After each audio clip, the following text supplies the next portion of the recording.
Okay, let me go into the disaster. For the next hour or so, I'm going to address this ferry disaster. By now, we know it all over the news, BBC, CNN, Al Jazeera, Caribbean news, all the place, all over the world. That people know about this boat disaster, where the boat MV Barima, age, some say 87, some say 89 years old vessel, plying the route from Georgetown to the northwest. It left on Sunday afternoon to go from Georgetown, Port Georgetown, to Kaituma. They say it's a 24-hour or thereabout journey. And we learned that about 7 to 8 hours into the journey, the boat hit a wave struck the boat, and the boat capsized. Now, when it capsized, Edghill and Mark Phillips, the Minister of Transport and Prime Minister, respectively, who was at the time acting president, because the president was out of the country. Up to now, we don't know where the president been, Up to now, the president, we don't know he been. Saturday afternoon, it left Saturday afternoon around 3 o'clock this week. So Mark Phillips was acting president, right? What you are saying, man? It was one Edghill, now it's not Edghill, zero Edghill. He related to 007. Zero Edghill. Saturday about 3 p.m. I said Sunday. I said it's Saturday about 3 p.m. If I said Sunday, I stand corrected. It was Saturday about 3 p.m. the boat left. Right? Now, we learned from them that at that time the boat had 116 passengers and 17 crew, making it a total of 133 persons on board, plus cargo. That is what they told us, Plus the cargo. That's Sunday night. Press conference, Sunday night, that's what they said. Then they came back now, the next day, Monday, Edghill expressing outrage, the thing there. Because, why? Because they told us, I think 67 passengers were rescued. Because they told us to, before I go there, they told us that they had the manifest. Now, the manifest would have indicated all the persons should have indicated all the persons who were on this vessel. Then they come back and say that when the rescued persons and they looked at the manifest to make the comparison, I think they gave a figure of 30-something persons who were rescued were not listed on the manifest. So right away we know figures wrong.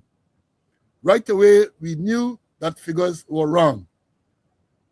Then up to now, the government is unable to say how many persons were on the vessel when it capsized. And therefore, they cannot tell us how many persons are missing and presumed dead. They can't tell you. So no matter what they come on the BS, what they have said, let me because to hear them say sometimes they give a specific number of persons who are missing. How do they know that? I asked a question on social media. If you don't know how many persons were on the boat, how do you know how many persons are missing? You will know how many bodies are recovered, because you could count even with the persons who were, even the survivors, they're giving conflicting figures. One time is 60-something, one time he got to 70-something. It's all about incompetence. But I maintain because from their own admission, they do not know how many persons were on the ill-fated vessel. And if you don't know how many persons were on the ill-fated vessel, you cannot know how many persons were missing. Are you got to be no brilliant person to know that?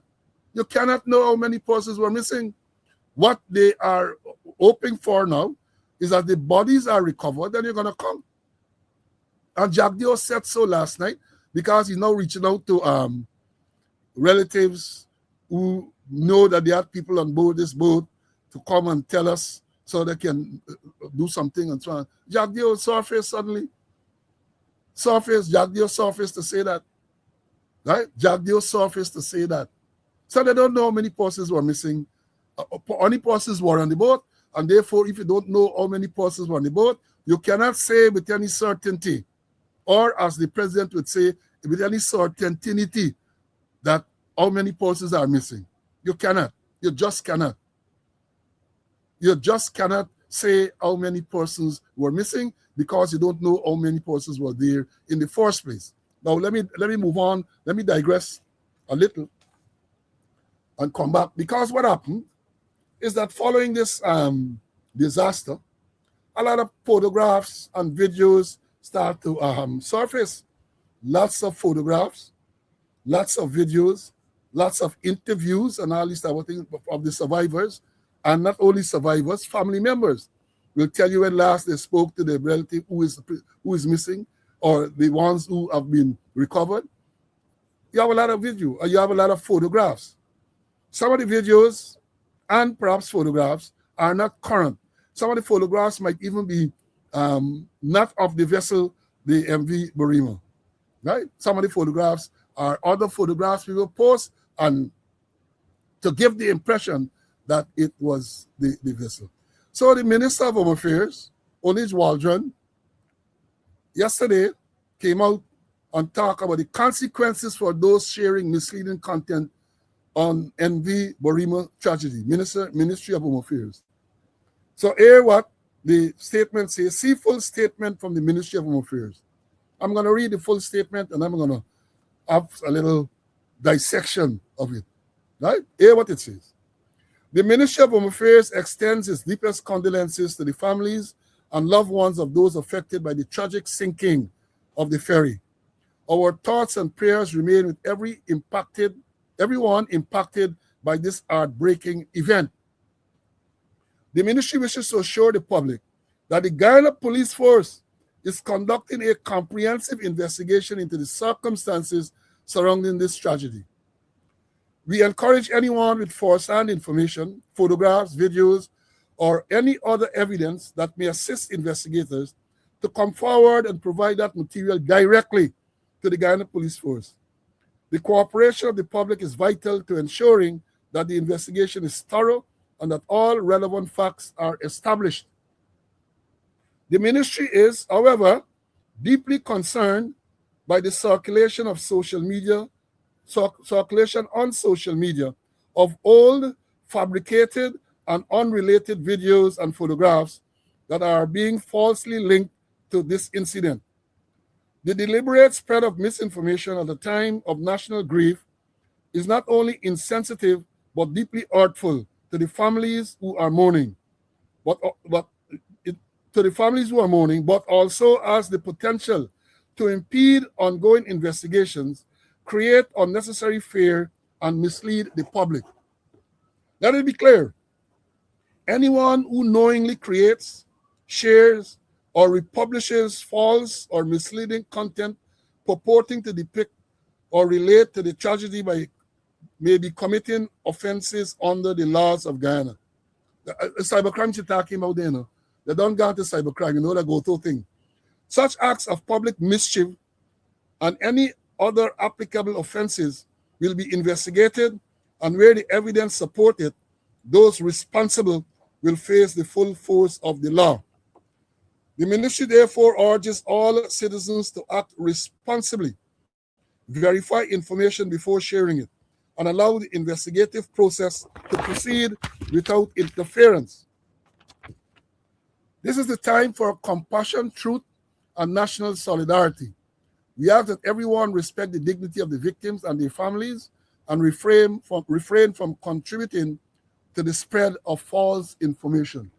That is a statement from the Ministry of Home Affairs. Now, they got a lot of things, but a few things I want to talk about here. When the ministry, we encourage anyone with first-hand information,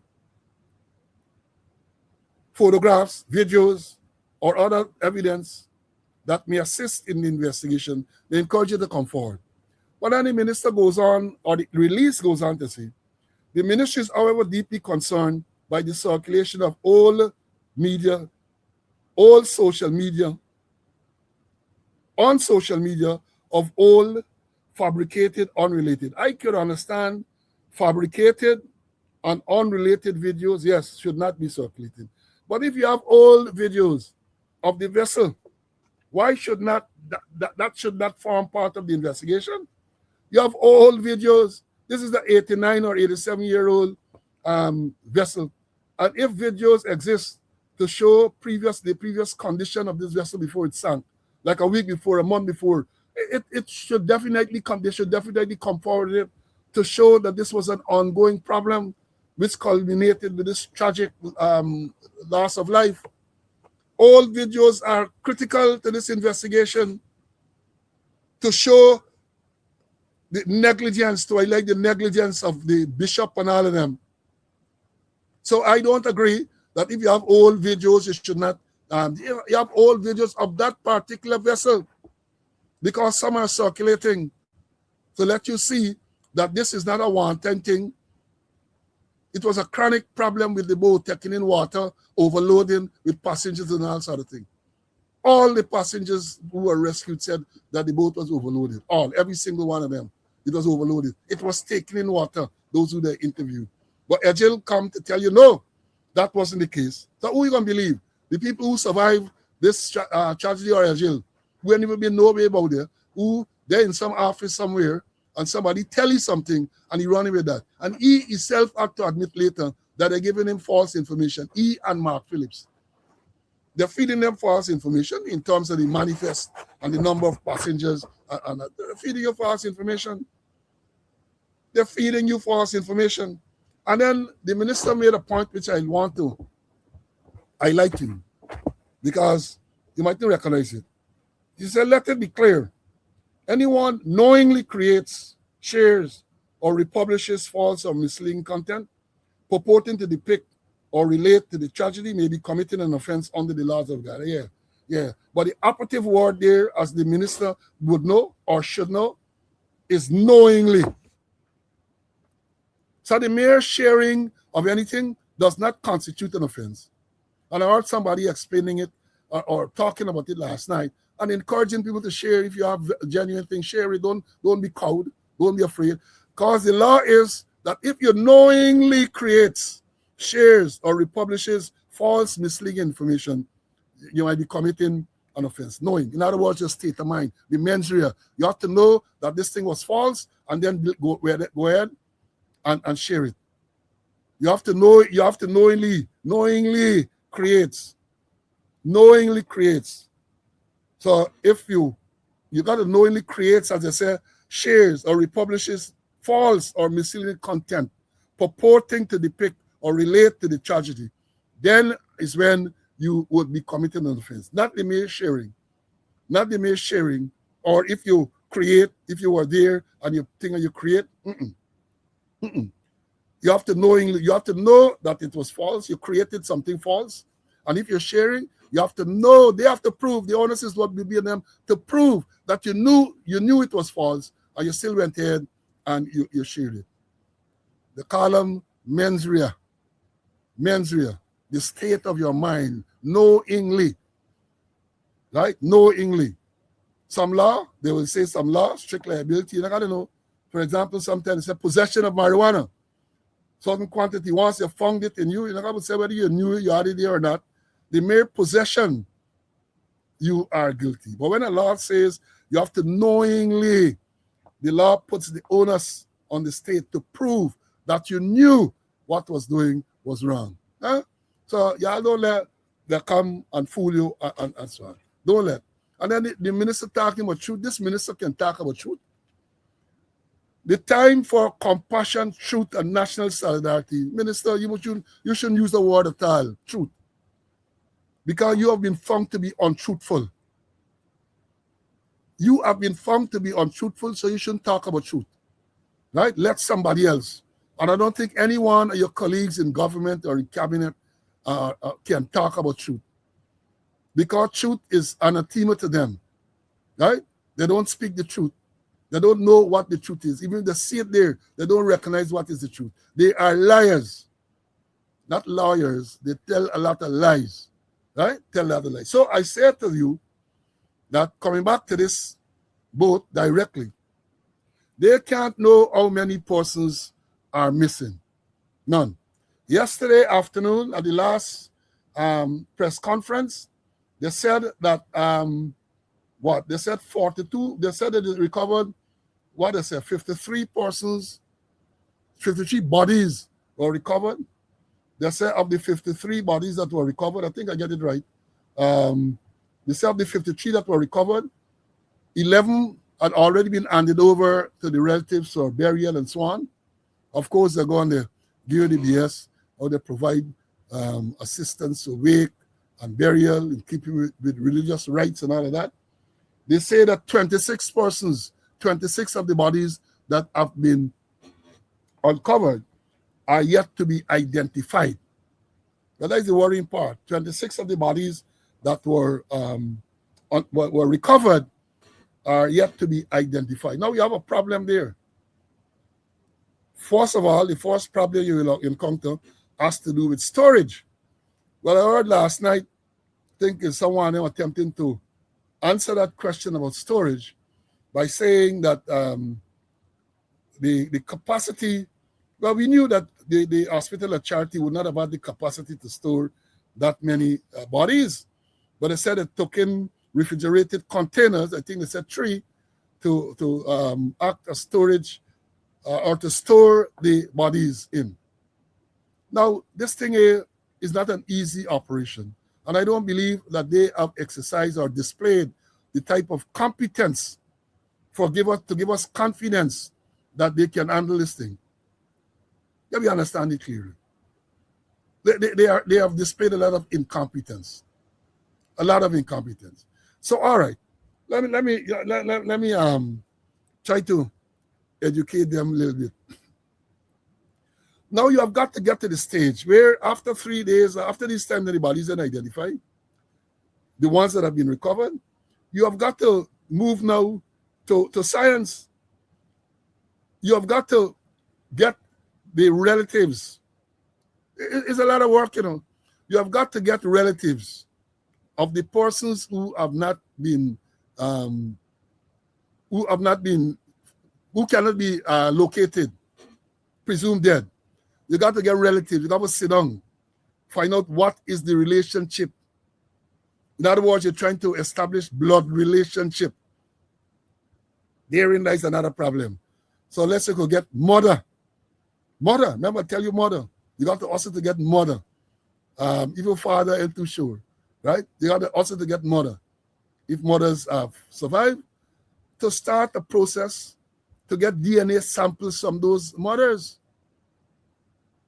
If the person who perished had item they live somewhere, maybe you get a toothbrush, maybe you get the comb, whether they comb the area, and you get things that from which you can extract their DNA. That is where you have to look now. That is where you have to look. Because once you weren't able to do facial recognition, you have to go to science, you have to go to forensic. Even prints, I'm not sure. You might want to think print. There's a formula or a method of trying to get prints from these bodies and so on. All of those things you have to do now. But you have got to look past asking persons to come and walk and see if they identify. You have got to decide now that you have got to use science to identify those persons. Which brings me to the point of those who have not been recovered as yet. Because, the science will tell you, since I was a little boy, they used to tell you, say, well, when a person drunk, or contributes to say when the drunk did. When a person drunk, the person goes down there, the body goes down, and it was explained in detail during the Adriana Young's matter. The body goes down, and once the body goes down to the bottom, unless it is, it becomes entangled with anything, it sinks to the bottom.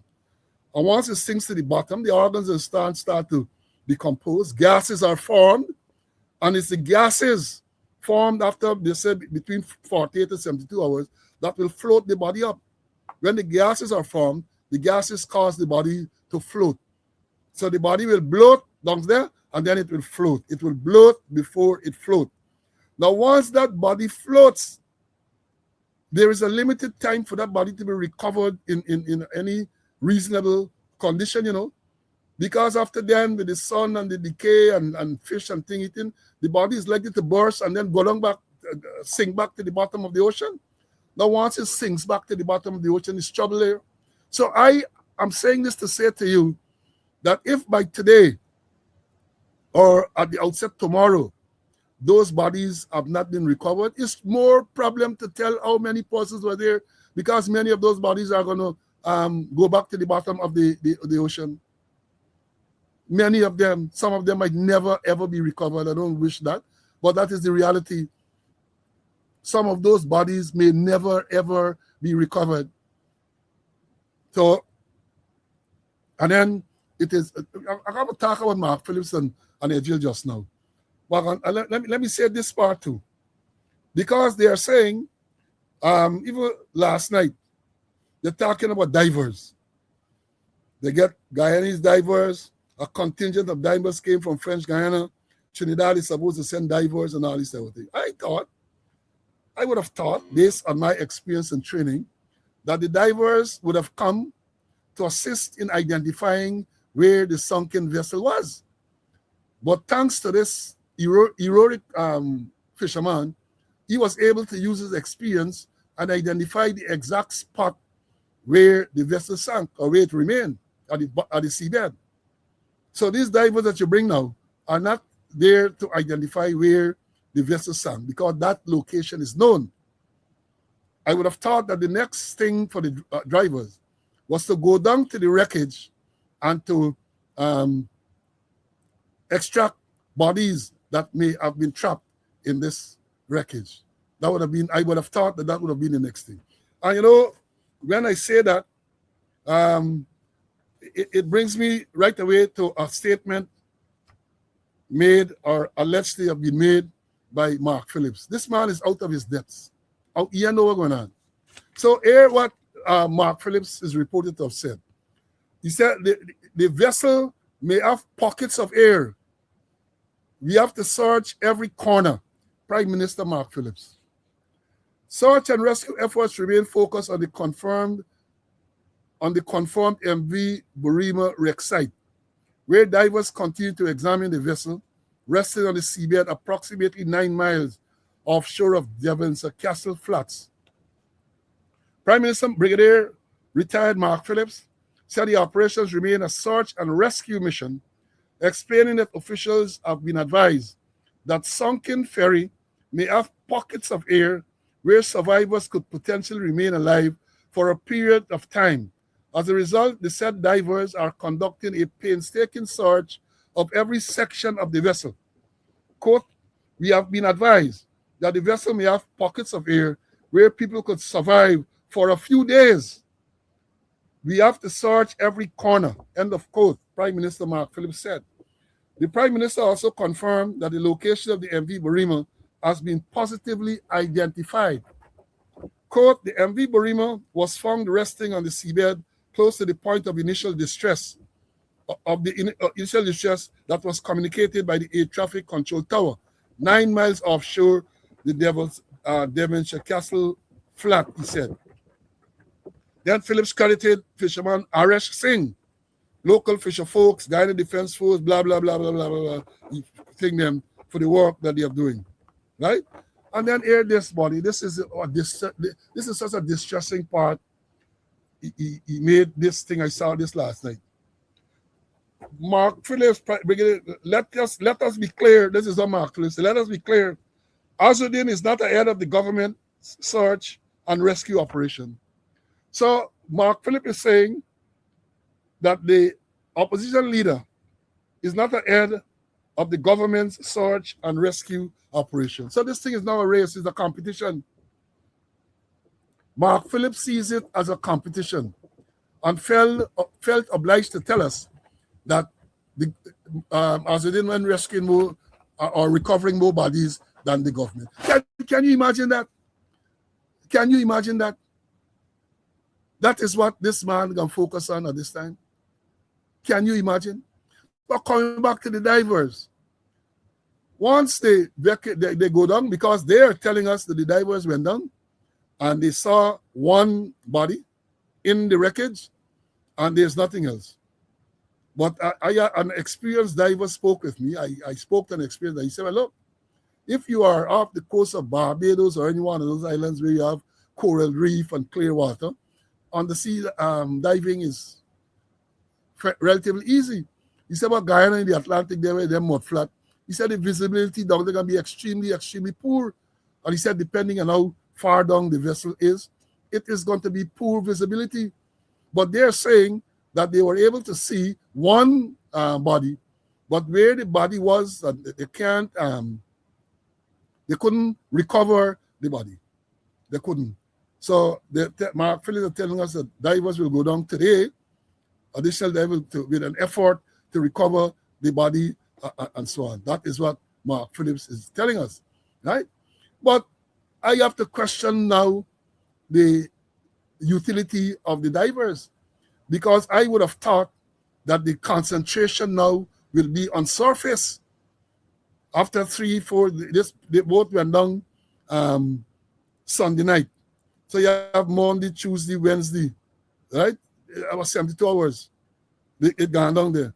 So you have got to, I would think that you have to now surface, you have to do surface patrols to see bodies that are floated up and whether they have gone into the mangrove. And they got to search. But I don't believe the divers now down there can be of any real utility. I may be wrong, but I am saying from a practical standpoint that a lot of people had expected, including me, that maybe bodies were trapped in the vessel.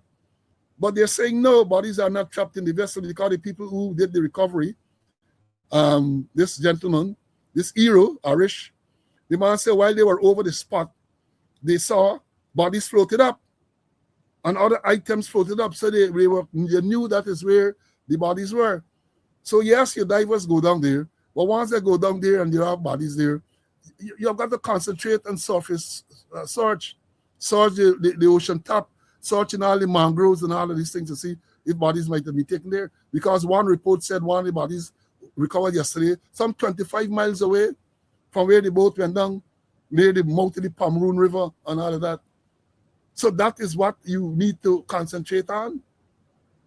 That is what, so the divers now, and Mark Phillips did mention that they're going to go there now and perhaps make an assessment if they're going to try to salvage this vessel to see how it can be done, them with the expertise of them and other experts, to see how they are going to salvage, right?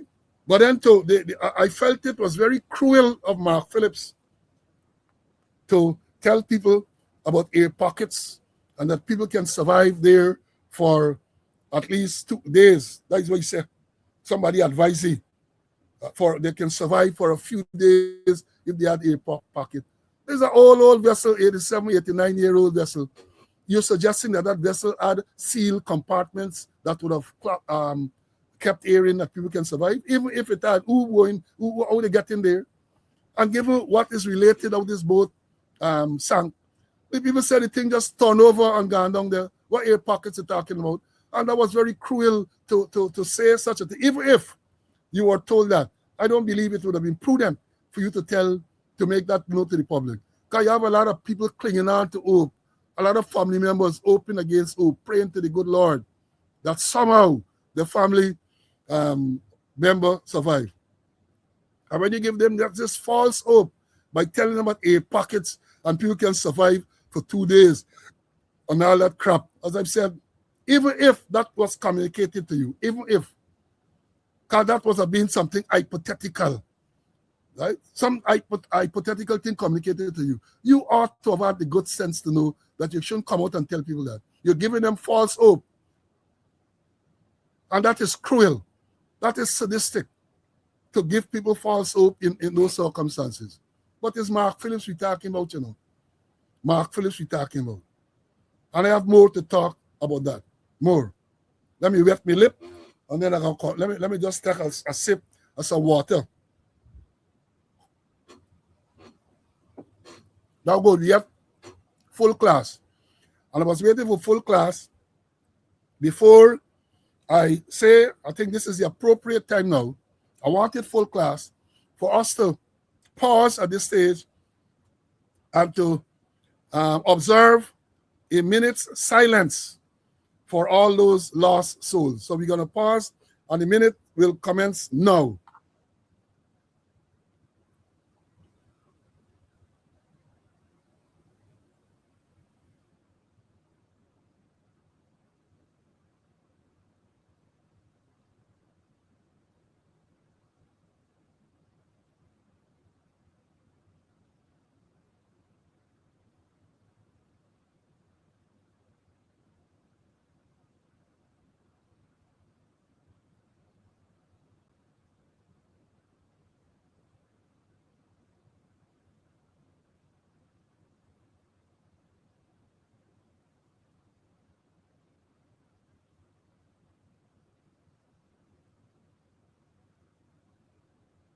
Thank you very much. And may the good Lord, may the souls of the departed rest in peace. And may the good Lord give comfort to the families, survivors, friends, and all of those people through this most difficult of time. Right? Through this, it's a very difficult time indeed. Very, very difficult time. Now let me go to the other aspect of this same tragedy. This tragedy. The call for Edghill to resign. I am joining that call. I am joining that call for Edghill to resign because this is a thing they talk about accountability. And the accountability cannot stop with the captain and the sailor who they claim were tested positive for marijuana. And I have my doubts about that too. I have my doubts about that. Because as I've said, if you're testing for alcohol, they blow into the breathalyzer or you can take a blood sample and shortly thereafter you're going to get a result. But if you test for marijuana and you're claiming that shortly after you got a result, does that indicate that the people were impaired at the time when this incident took place? It could very well be that they were users long time ago, chronic users. Could be that they did not use prior to the going on duty. What is the policy of the Transport and Harbors Department as it relates to drug, alcohol, and other use? What is the policy? They have not told us this. They just come and try to show people under the bus. That is what they're doing. To throw people under the bus, to divert attention from the people who are responsible. And I say this because let me assume for argument's sake, let's assume for argument's sake that the captain and the sailors were impaired because of the use of marijuana. People said that they're drinking alcohol. Let's assume they were impaired. Are you suggesting is that because of their impairment that the boat capsized? You saw a big wave come, Edghill tell me some wave come and knock the boat over. So are you suggesting that if those men had been sober as a judge, you know, back in the was student companion Toro, you used to get that thing as what you call that, man? He used to tell you as blind as a bat, as busy as a bee, as happy as a lark, as sober as a judge. Go on. As thieving as the PPP, as lying as Mark Phillips. You know, the last two is my interjection into that. But even if the people were sober, are you suggesting that this thing would have been avoided? That is what you're saying? So you're trying to place blame on the fact that the men were tested positive for marijuana? Mind you, I'm not saying that you want to excuse them for that, but I'm saying you are deflecting. Then you try, oh, the captain and the thing, they tested positive for marijuana. When at the same time you're telling us that this vessel sank because of a wave which came and hit it, a rogue wave, a big wave came and hit it. Right? And Edghill is on record. Let me show you. Edghill is on record. Listen to this man. Listen to the arrogance and the hubris of this bishop. This bishop. Listen to you. The boat was not overloaded by passengers or by cargo. There was no engine problem or any mechanical problem. Even the survivors who made videos from the hospital, they're telling you what happened. And it had nothing to do with overload and boat taken in water. It had to do with the tide. Please be advised that the MV Barima is licensed to carry 284 tons of cargo. The cargo manifest shows that we had 268 tons, way below the cargo load. Secondly, the MV Barima is licensed to carry 397 passengers, and we only had 116 passengers on board. The misinformation of overloading as the cause of this incident must be dealt with for what it is. Misinformation and something to create panic and public mischief, and we debunk that in the very strongest terms.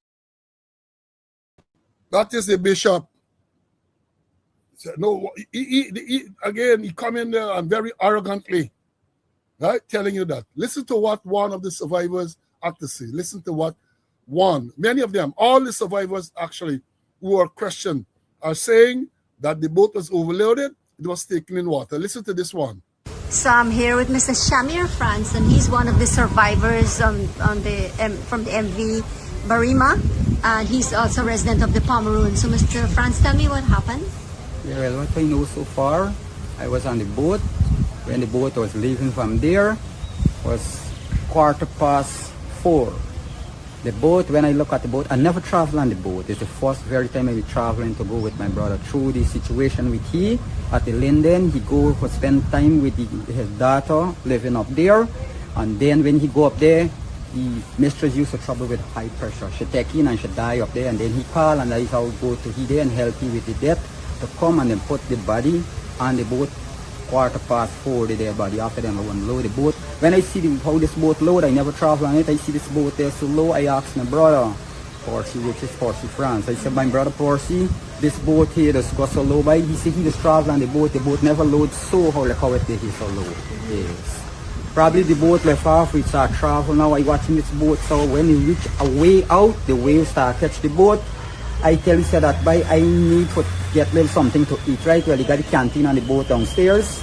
I go in the middle, go to walk down. When I watch down on the boat, down in the boat there, up top, is water washing. There is some container knocking all corners. So I don't know if the boat had any leakage after then to go down inside the arch or somewhere where the engine, is the boat going.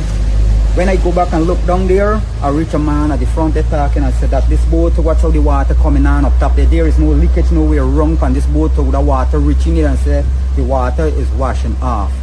But when I go back to me brother now, I tell you that he said this boat never get water washing on the windows, which when he travel up on the top level there, he never get water. So I tell you by this boat rocking bad, and I go now and I sit down near him. I tell him, my brother, this boat here, so this wave go come more. He tell me, Mr. Baby, now start. I tell you, look how this boat there ready. We go now. The boat can't start travel for come down the coast so like that now. And that's how the waves start come now and catch the boat. And one big waves come, it's a wave will catch the boat, you know, and carry yes, and make for one lane and the boat now is going to balance back on one lane and let the boat straight. That's around what time? That is around 10 o'clock. Yes, okay. Around 10 o'clock the boat sink. In the night? In the night, 10 o'clock in the night. So since 10 o'clock the boat sink? Yes, since 10 o'clock. So what time you guys get rescued? We get rescued about 5 o'clock in the morning. Okay. So what you held on to stay afloat? When I float up, I duck out the boat and come out and I float up, so I see some life jacket floating around me, so I just try to catch two, but a little child jump and hold on on my neck, and I try with the little child to save she too, and I find the life jacket, and then I see a big container what went in the boat, some container been floating, and I hustle and reach to it, and I hold on it with the little child, and the balance about 8 person who come what trying to save, and then come and then bind up together with me, and all of us, and hold on, and the same thing, and we float. 9 of us, I think, float. What we went floating, and I saved the little child. That's no nice. The little child there with me till when we get rescued 5 o'clock in the morning. Yes. Well, we need a new boat because the boat there so long. When I get on the boat, the other people them saying some man or must be more older than me. They said a boat old for their grandfather, which in the boat there long. Yeah, they're 7 years old, yes. And also family members are still missing for you? Yes, members missing for me. My brother Percy France, love his Boville. Mia Boville, and also his grandchildren, Percy France grandchildren, and 3 grandchildren. You still can't find them, you still can't hear anything from them or about them. Okay, this is his daughter speaking in the background. She doesn't want to come on camera.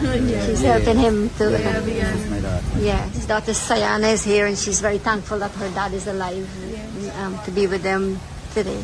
But we still need to hear something about your missing family members. We're still inquiring.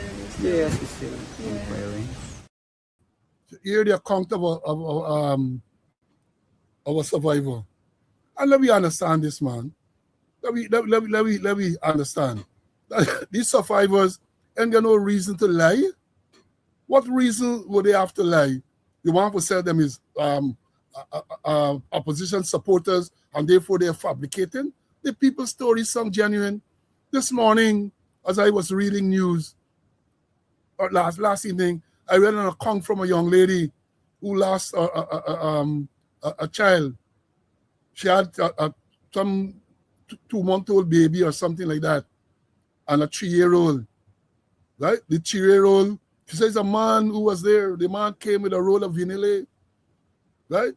Put she and the baby to hold on to the vanilla. And she said she was there and the man drunk right in front of she. You may never know who that. Them things was bring tears to your eyes. And these people coming in line telling you all other crap. And that's why I say Edghill must go. Listen to this. Listen to this. This is Edghill on this new some new ferry they acquired. Listen carefully. The government of Guyana, through Maritime Administration Department MARAD, purchased another vessel to add to the growing number of boats that are in its possession. The new ferry, which was acquired from Greece and built in 2024, is expected to ply the Region 1 route. Public Works Minister Juan Edghill, during a media update on Wednesday, said the acquisition was timely and aims to improve connectivity and commerce. A fourth vessel, which carries the current name, the Calliope N. Edghill, accompanied by officials from the Transport and Harbors Department, General Manager Yolanda Hughes, Maritime Administration Department Director General Captain Stephen Thomas, and other staff, toured the new 50-meter vessel at the Kingston Goods Wharf. Minister Edghill disclosed that the vessel will be assigned to ply the Region 1 route. However, President Irfan Ali will commission the vessel, which is expected to be done shortly. We look forward for when His Excellency the President will approve of a new name more fitting to Guyana and Guyanese. The minister responsible for maritime also informed the media that when the new boat would be commissioned, 3 wharves will also be commissioned. The new Kingston Goods Wharf with a new terminal building, the Barima Wharf with the fantastic new terminal building, as well as the new Manowari Wharf and the new facilities. Edghill also highlighted that Region 1 will now be serviced by 4 vessels, which will significantly improve transport and connectivity for the people of the Northwest District. The new vessel, which is fully air-conditioned, has a capacity to carry 264 passengers, 82 cars, and 19 trucks. Marvin Cato reporting for... Yeah, I said that was Edghill. I think that was a couple... Mr. Chairman, the new vessel that is expected to come on stream would be the MV Malaysia, which is en route to Guyana. It has left Port Calcutta and it's coming to Guyana. That boat will service the Georgetown Region 1 route, making stops at Barima, Marijuana, Port Kaituma. And that will replace the MV Barima and the MV Kimbia that presently traverse those routes. That is Edghill. But 3 years ago, that boat not reached yet. Left Calcutta, Port Calcutta, 2023 to service the same route. And they have a 89 or 87-year-old vessel servicing that route, with the vessel at stand. And then only this year, the first piece of the first insert was this year, as you're saying that this boat is here and got to be commissioned by His Excellency the President, and that is what they're good for. BSing, brown-nosing, right? And let me tell you this, because this is what the information that is being serviced, that is being surfacing. That Edghill, they buy boat from Greece or somewhere there and India, and then they discover, at least the one we call in Napoli or whatever they're calling them, that when it reach, the thing can't dock, you can't dock at or you can't moor at the wharves. So here you have, this is what we call incompetence. You are buying a vessel to ply a particular route, meaning that it has to dock at several locations, and you have not ensured that the places where it has to dock are capable of docking it. Or conversely, that the vessel is modified to dock where you intend to dock it. And you want to tell me there's that incompetency? And I am being told, and it's been circulated, that this new vessel that came and have not been put into service yet because maybe the president busy with the farm, he can't commission it yet.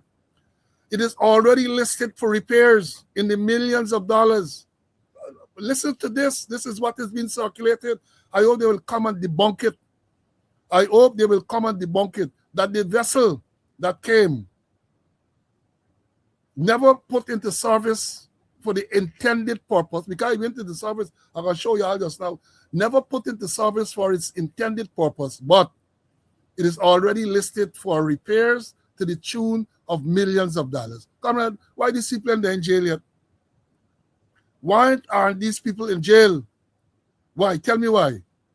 And then the same vessel we talk about there, where the president is supposed to commission and all that. Look at this tape. Look, I found this. A lot of you sent it to me, but I got it before. Look at this.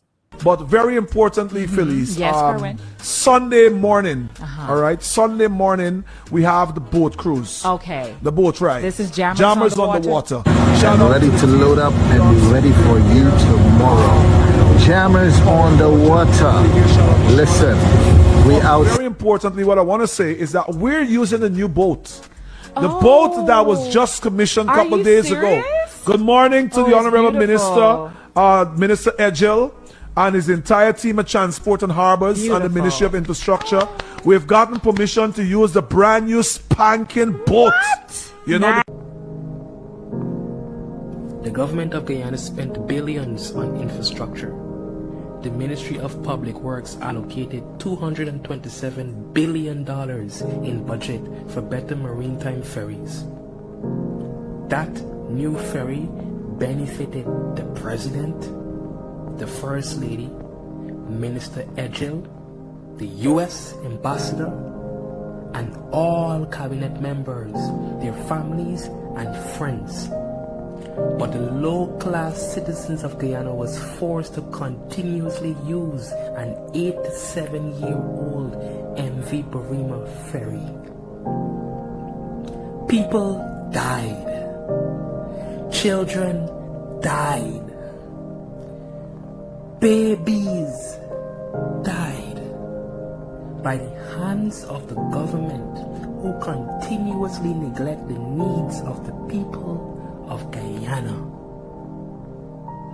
All these kids ever wanted on Saturday night was to go home.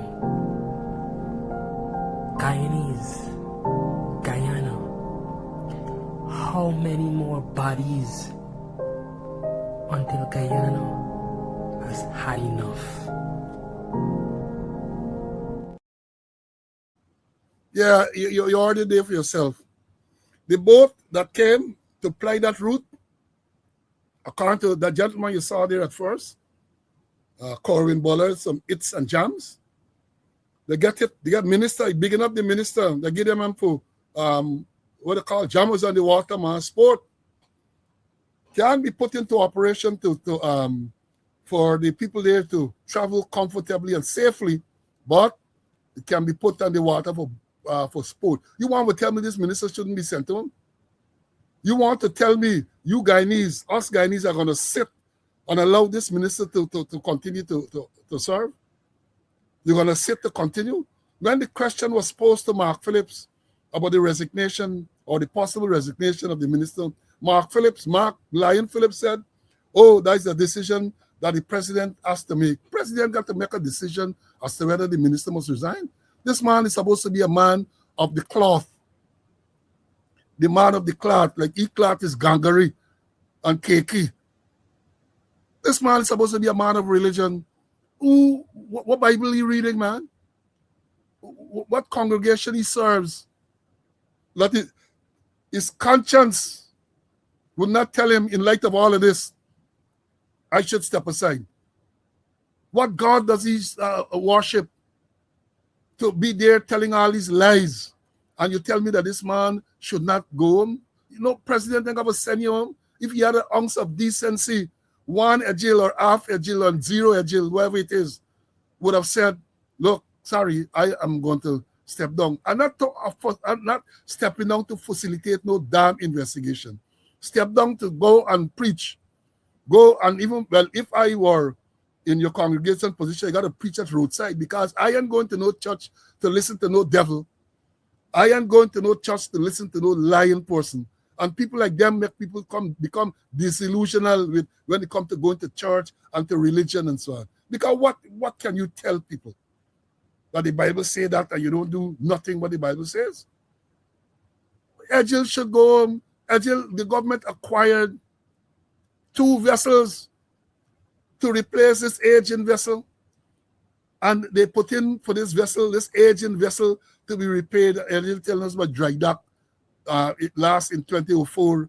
And now again, listen for dry dock. Later this year, Mark Phillips repeating the same crap. But the dry dock, 89-year-old, 87-year-old, there's antique, there's scrap metal. There should be cut up with scrap metal. Send them to Chattogram in Bangladesh. In case you all don't know, let me tell you, Chattogram in Bangladesh is known as the graveyard for motor vessels. When you fly over Chattogram, vessels out there by the hundreds. They got there, and this is where they're going to cut them down. You drive around Chattogram, you see all them chop there, they're chopping up all them vessels and so on. That is where it should have gone. That is where it should have gone. In case you didn't know, Chattogram, Bangladesh. That is where it should have gone. This thing is so sad. And here, talking about Carl, listen to what the minister, the member of parliament, Amanza Walton Nazir, had to say about this same. Listen to her. So he comes there, Irfan, and says nothing that we don't, that's not what we want to hear, Irfan. Don't believe that you're going to hang this thing around these 2 boys' neck. Why don't you all let the public know that the same engineer that y'all got in custody, tell them up to Friday we want on the boat. It is not seaworthy. Why y'all didn't tell them that engineers have been going to the same Edghill time and again to complain about the boat, and when they do go, they're getting transferred, and you get some sheet given to you because you gotta. Why they're not telling people that captains have resorted to absenting themselves anytime they have to walk the boat so that they don't have to go on that boat? And then you get up there and you want to pontificate and you want to carry on and you want to brand these people as criminals. Now let me be clear. If they are phone calls, well, then they must be able to come. Just like how you, Edghill, and there are all of you that manage that system must be held to account. Because it is you all that monitor the system, not nobody else, it's y'all. And then they have the sycophants. And this is what sickens me about some of us as Guyanese. We will defend the indefensible. We will defend the indefensible. Because guess what? Oh, we are so caught up in our political identity that we forget our humanity. Seeing stupid comments like, oh, the crew should have been more responsible. When everybody tell y'all a big wave come, capsized the vessel because it was overloaded with people and cargo.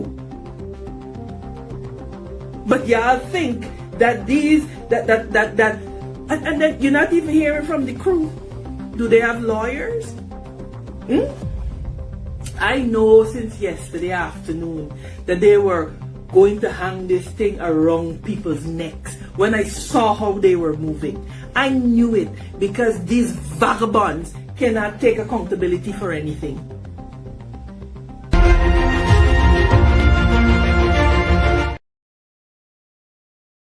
They are not only vagabonds, they are rogues and vagabonds. Rogues and vagabonds. And as GSK Lal said, what we have today is not a government, but a gang of gangsters. For the most part, what Guyanese have for leaders today are nothing but out-of-control lunatics, pathological liars, unreconstructed racists, political sadists. That is what we have. For Mark Phillips to tell people to hold out hope about air pocket, that is the behavior of a sadist. A sadist is someone who gets pleasure from others, the pain of others. And to have said that, it is a sadistic statement to make. As I've said, even if you are given an hypothetical thing that, in some cases, you can get a pocket, for you to come and raise people hopes, the family hope that you might get air pockets on the MV Barima where there might be survivors. It is cruel. It is sadistic. It is cruel. It is sadistic. Listen to the account of, and before I go, let me read this. This is a woman who's on social media, very controversial. She was called in by ERC some time ago. She named Jennifer Ali. Hear what she's saying. Respectfully speaking, why didn't the adults secure the children with life vests upon entrance? Got to say the parents at fault too. You guys are a part of the problem. Can you imagine? Can you imagine this person trying to blame the parents? Let me visualize what happened here again. This is a 24-hour journey. People are on board this vessel. You saw the picture there. People get it amok. You tie with amok because they ain't got no proper accommodation. You tie with amok. You lay down your amok. People on the floor of the vessel lying down sleeping. People on the floor of the vessel. And you're talking about people should get a life jacket. I would have thought that the life jacket would be once the crew recognize some danger, then they would have had a protocol. They would have a drill to make sure that people are then fitted with life jackets. Well, I can't imagine on a 24-hour journey through the night, mind you, because 24 hours you got to go through the night, that people are going to get on the life jackets all the time. And that is what this person is saying.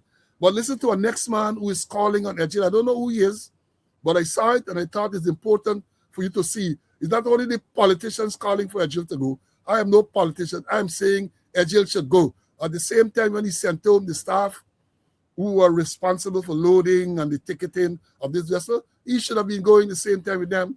But there you have him sitting along with Mark Phillips at the holding press conference. And before I forget, have you noticed who are the ones who are facing the media and the public to explain this disaster? Mark Phillips, Juan Edghill, I think is the Thomas guy, Steve Thomas or whatever Thomas he names. They are the face, you know. Now and again you see Frank Anthony, but they are the face. Edghill, Phillips, and the man at the transport and I think it's Thomas is his name. That is who you are. But listen to this other person speaking about it. Listen. Minister Edghill, it's too early. And you need to stop it. As a matter of fact, you owe the Guyanese people an apology. You need to stop it.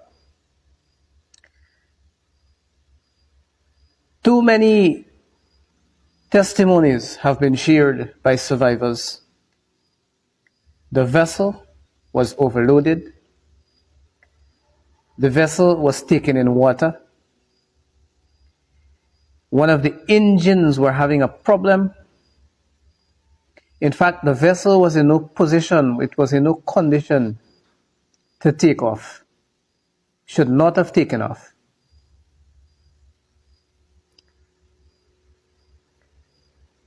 Survivors have shared their testimonies on their losses of children. I'm not even counting the adults. Losses of children. Those are children of this nation. It is too early to come out and be lying to the Guyanese people. So you need to stop it. First of all, be the minister that you are. And I don't mean a minister in government. You're first of all a minister of a church. It won't take much out of you to be truthful. So stop it. It's too early. Now is the time to sympathize with those people, to give them all the necessary support they need, joining hands with the opposition party, and not just the main opposition, all small oppositions in this fight for those survivors.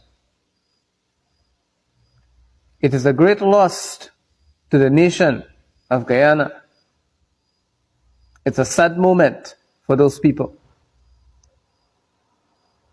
And it is critically unfair for you to come out this early just to call them liars.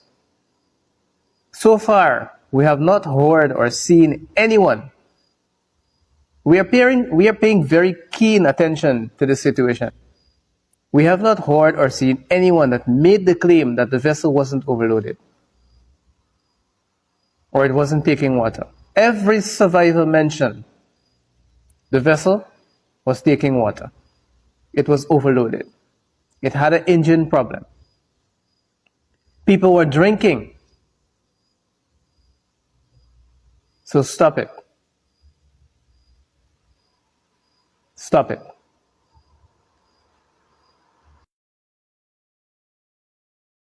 You know, most of the people who were on that vessel, or most would have been our indigenous brothers and sisters, based on those who we saw there coming to charity with the intention of identifying bodies that are brought aboard.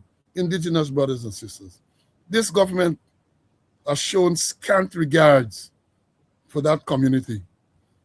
You had the Madja fire. You know what transpired there. The Madja fire.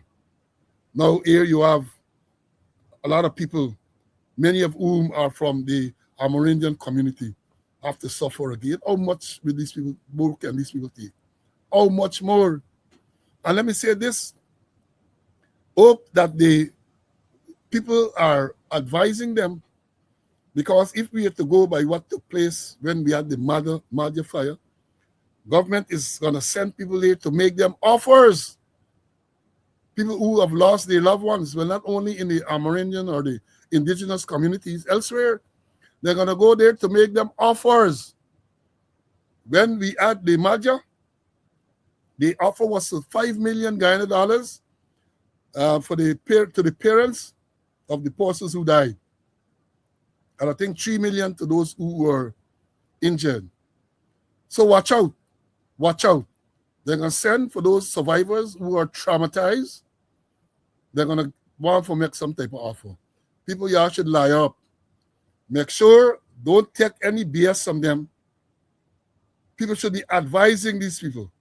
Because I saw a video where some of them don't even speak English. People should be advising them how to approach this situation. Because twist it and turn it, the vessel belongs to the government. And as was revealed yesterday, last evening, government vessels and vehicles don't have insurance. So you can't say you're going to no insurance company for you to be compensated. The government, once it's government car, truck, whatever, vessels, they don't have insurance. So in case you all didn't know that, now you know. Government vessels don't have insurance, so therefore you can't go and claim against no insurance, and these people have scant regards for the lives of people. Remember when the judge ruled in the favor of the Quindon Bacchus estate, and the judge offered them, Quindon Bacchus instead was shot and killed by, he was shot and killed by a special branch rank, he got off. The judge awarded damages in the sum of, I think, $20 million. And Edghill, nonetheless, no, they're paying, they're going to appeal that, even though they had conceded that the police were wrong. They said, no, they're going to contest that. They're going to appeal. Luckily for the estate, and I say that luckily, it was the lead up to general and regional elections last year. And because they wanted vote, they wanted to people believe that they are the nice, then the president said, no, we're not going to appeal, we're going to pay. So watch them. Watch them. I know I have something I want to read. Somebody posted, I think, this morning. And here is the part that should keep everyone of us awake. There was somebody post. A brand new, fully air-conditioned roll-on, roll-off vessel, the Calopi N, built to carry 264 passengers, 82 cars, and 19 trucks, arrived in Guyana in May, assigned by the Public Works Minister himself to this very region one route. He told the nation the president would commission or soon. 2 months later, the people were still boarding an 87-year-old boat in the dark because the vessel sat awaiting on the presidential commissioning and never came online, which never came in time. A new boat tied up at the wharf while the old one carried our people into the Atlantic. If you want a single image of how this country treats its interland, folks, that is it. That is it. We can't say enough about the callous way that this matter and the way they treat the indigenous people in particular. In particular, because they treat their supporters the same way. Treat their supporters, and well, if they perceive you to be opposed to them, worse, as a countryman say, worse yet. If they feel worse yet. And then Mark Phillips, my God, when you think that Mark Phillips, as I've said before, was a chief of staff of the Guyana Defense Force, a man who was privileged to attend one of the most prestigious military academy in the world. And Mark Phillips at the press conference there, according to them young people, he looked thin. Mark Phillips, look, it was embarrassing last night at the press conference. He's there when questions are asked, something that he don't know, right? All right, you're going to know everything. But to see one Edghill leaning over and whispering all the time, it is disrespectful. There was no subtlety in it. For the time the questions start to be posed, Mark Edghill leading over, you can even hear what he's telling the Prime Minister, Mark Phillips. But he can't do that. He can't do that because these people have no class. I saw this thing, I said, my God, even if you want to brief the Prime Minister on something, first of all, it was clear that prior to the press conference, they didn't sit down and say, well, get the figures right. Get the figures right. So the gentleman there, Thomas, he's still guessing about figures that he should know off the top of his head. They're still guessing about how many passengers and all this type of thing. Can you imagine that? Can you imagine? And I tell you all, as a young officer in the force, and even when I was senior, a man named Larry Leland Lewis, I always call him name. You could go to Larry Lewis and them shit days after you can get exact numbers and so on. Larry Lewis will chew your head off. You can go to Larry Lewis with that nonsense. And here it is, you have people at the highest level of governments and institutions. Days after, they don't sit down and get all the facts. Larry Lewis insisted, you got to tell you when the boat was made, when it was made, how many times it was serviced since it was made, when last it was serviced, what aspect. All of that you have to get on pat. All of that you have to have it. Even if you can't memorize it, you have to have it in front of you so they can tell the public. But to see last night, Bishop Zero Edghill leaning over to Mark Phillips frequently to provide him with the answer to questions that have been asked was embarrassing. But then people don't get shame, you know. Remember Lincoln Lewis said it? That the strength of the PPP is that they have no shame. Right there in the public, you get cameras rolling, and Edghill lean over and whisper loud like he voice like me, you can't talk secret. I said, my God, look at this, Mark Phillips. And look at Mark Phillips there. Look at the interaction with E and Leroy Smith about this. He said the opposition will be making nice. Mark Phillips, when the opposition called on Edghill to resign, Mark Phillips responded to that, is the opposition only making nice. And listen to this arrogant, I almost call a bad word. I got called tail myself. Let me say this arrogant MF. And the MF, in case y'all want to put interpretation to it, me MF mean more food. This arrogant MF and me MF mean more food. If you have something else that you MF mean, that is you. Listen to him. Listen. Listen to me. Yes. I have no apologies to make for the statement I made yesterday. As far as I'm concerned, there's a lot of noise out there from the opposition. As far as I'm concerned, there's a lot of noise out there from the opposition. I am not getting angry. I'm just be adamant that the focus is on dealing with the search, rescue, and recovery operation. There are opposition elements that are contributing to the search. There are opposition elements who are making a lot of noise out there, And I said, not only that they're making noise, I said Guyana remains a democratic state. People have a right to say what they want to say. Once they don't go down, breaking and damaging buildings and private property and go into a state of disorder. That's what I said yesterday, and I stand by everything that I said yesterday. You hear the arrogance of this man? You hear the arrogance? And I gonna sit down and allow them to get away with that type of crap. People making noise. People are justifiably worked up. And to go there and tell what people making noise. Well, they're making noise, but you're empty. You're empty. Vacuous. You ain't making no sense what you're saying. Right? And as I've said before, I'm repeating it for emphasis. What is disappointing is that you have or had military training. You have. They don't come out to you. You are the chief of staff of the Guyana Defense Force, the leading military force in this country. And your presentation, your deportment during the presentation is flipping poor, piss poor, piss poor.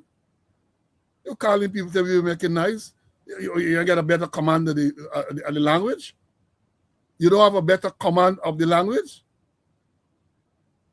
That is not language to be used in a situation like this.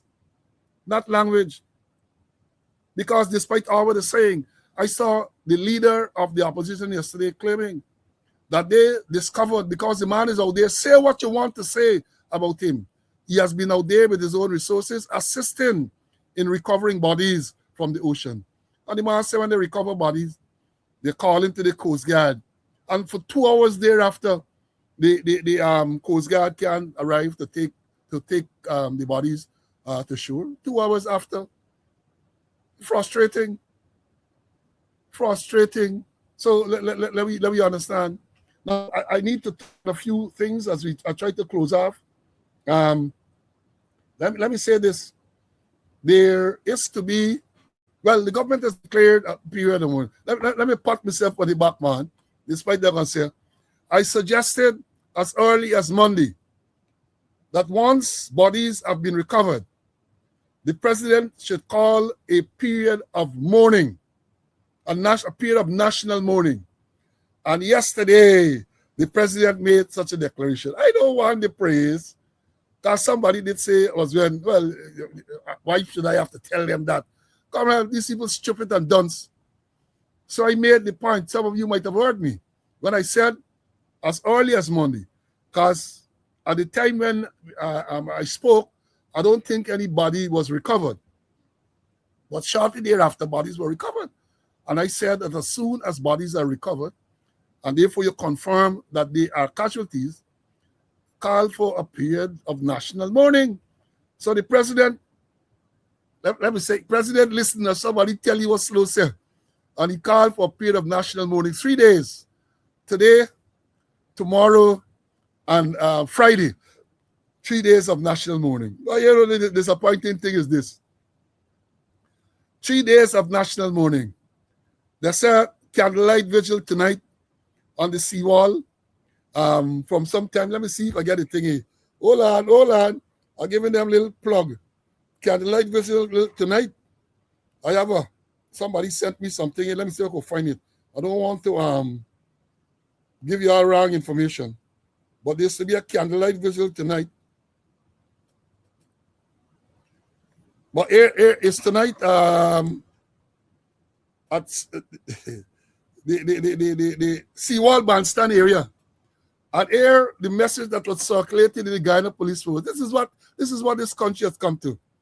Here the message that circulated in the Guyana Police Force this morning. Please be informed that all heads of departments and ranks under your command are required to assemble at the seawall bandstand for a candlelight vigil in honor of the persons who lost their lives in the MV Barima mishap on Wednesday, the 22nd of July, 2026 at 17:45 hours in accordance with instructions of the Commissioner of Police. There must be no failure to comply. So you got candlelight vigil tonight, and all the police are ordered to go there. All the commanders and all the heads of departments are ordered to assemble at 17:45 by the Seawall Bandstand to go to the candlelight vigil. I think they also announced 2 others, one tomorrow night and one Friday night. I don't have the details, but tonight they have that. And they have encouraged people. They have encouraged people to hold their own candlelight vigil. Yet still, I saw a clip last night when people went, I think by the Humanayana to hold a vigil, right? People were telling them to move. People were telling them to move. That is what you have. But then the disappointing thing is this. You announce 3 days of national mourning. I have not seen anything. Well, I expect the president, perhaps the chief of staff, NCN, to tell people what the 3 days of national mourning entails. I know part of it will be the flags being flown at our staff or half mast, whatever. We're not going to debate that now. Because I played a clip when Sir Garfield Sobers died, and the Honorable Prime Minister of Barbados announcing the mourning, she did point out that all flags will be flown at our staff. Right? All flags will be flown at our staff. And there's a difference, even though people try to conflate the two. You don't have staff, put it this way, you don't have mass on buildings and in compounds. When flags are flown on buildings and compounds, it is flown on poles, or you call them staff. Masts are on ships and vessels. So when a flag is flown on a ship or a vessel, it is flown on a staff. So the difference here is that you get staff on vessels and ships, and you have masts in compounds and on buildings and so on. We're going to pick here over it, right? But you know, when the Prime Minister of Barbados announced that flags are to be flown of our staff, a member of the Barbados Defense Force came and made a video. I was trying to download it, but something up my getting it downloaded, to explain to the people, to explain to the country how what the protocol surrounding flags being flown, whether you call it half staff or half mast. And he mentioned what I have been saying all along, that there is a protocol. I have the manual because that was part of my duty back in the day. I have the manual, right? And it says in the mornings when the flag is being hoisted, the protocol is that the flag is hoisted to the top of the pole or the mast or the staff, what we want to call it, right up to the top. And then it is lowered. Some people will tell you it is lowered to the width of the flag from the top of the pole. Some will tell you 3/4 from the bottom. But when you talk about half staff or half mast, it doesn't mean half pole. It doesn't mean that the flag must be flown halfway on the pole. That is wrong. That is wrong. So in the morning, when it is hoisted, it is pulled right up to the top, and then it comes down to what is the width of the flag. That's how I know it. The width of the flag from the top. In the evenings, when the flags are lowered, you take it right up to the top, and then you lower it. That is the protocol surrounding hoisting and lowering of flags that are to be flown at half staff or half mast, whatever you want to call it. But outside of that, outside of the flags being flown at half staff or half mast, what else does it entail when you talk about a period of mourning? I wear a sober color shirt this morning because it's a period of mourning. So you expect people to wear sober colors, black, white. What you expect? What else you expect? What happened to people who apply to all parties and big sports? What you expect? What is the period you're talking about? Is it from sunrise to sunset and therefore mark and sport in the night? These are things that have to be explained because the president made a proclamation, and I think the proclamation has the force of law. I'm not sure, but I think so. So what has to happen when you declare a period of mourning? Is it that members of the force will have a black armband around which you tell people something, man. Tell people something. What does it entail? People like Omar Khan, if he knows, he's the chief of staff of the GDF. You can't know them thing them now, right? They are to advise the president or whoever responsible, NCN, right? The nasty communication network. They should be advising people what it means when we talk about a period of national mourning. Radio stations, the same hits and jams on them, should be playing appropriate music. The television stations and so on. You have got to do that. You can't just tell people 3 days of mourning and leave it at that. You can't. You shouldn't do that. It makes you look thin, as I've said. You look thin. You look thin. I'm talking about this tragedy again. I have noted that press conference Sunday, that press conference Monday, that press conference Tuesday, last night. Notably absent is a senior police presence. I saw police sitting in the audience. But if, as the minister says, let me find out what the minister tell you, Minister of Home Affairs.